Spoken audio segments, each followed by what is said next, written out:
สวัสดีทุกคนเนาะพอดีปอมห้าก็หอดบ้านเนาะห้าก็หอดบ้านมาจากสวรรณเขตห้าก็หอดหอยเตาห้าก็หอดเทือนตอนนี้เนาะพอดีคือ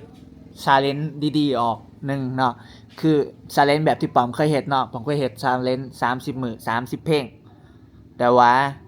ข่อยสิมาเฮ็ดชาเลนจ์365 มื้อ365คลิปเนาะมันสิเป็นจังไดเนาะลองเบิ่งนำกันคลิปก็อาจจะบ่ได้อีสังหลายเนาะแต่ว่าทุกมื้อมันจะมีคลิปลงเนาะอาจจะเป็นไลฟ์สไตล์การใช้ชีวิตของข่อยประจำวันเนาะแต่ละวันเนาะอาจจะเก็บเฮ็ดเป็นคลิปมาเป็นเล็กๆน้อยๆเนาะอยากให้ทุกคนติดตามเบิ่งนำกันเนาะไผที่ติดตามช่องปอมเนาะอยากให้ติดตามว่าบิ๊กปอมจะเฮ็ดคลิปออกมาทุกมื้อแท้หรือบ่เนาะอยากให้ทุกคนเบิ่งนำกันเนาะ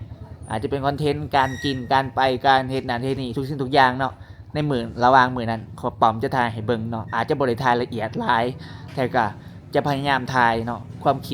ามยาวของคลิปอาจจะบ่ยาวหลายเนาะอาจจะ 7-8 นาทีเนาะสูงสุดก็ประมาณ10 นาทีประมาณนี้แต่ว่าเฮาคิดว่ามันเป็นคอนเทนต์ที่น่าสนใจเนาะในการเฮ็ดคอนเทนต์365 มื้อ365 คลิปเนาะถ้า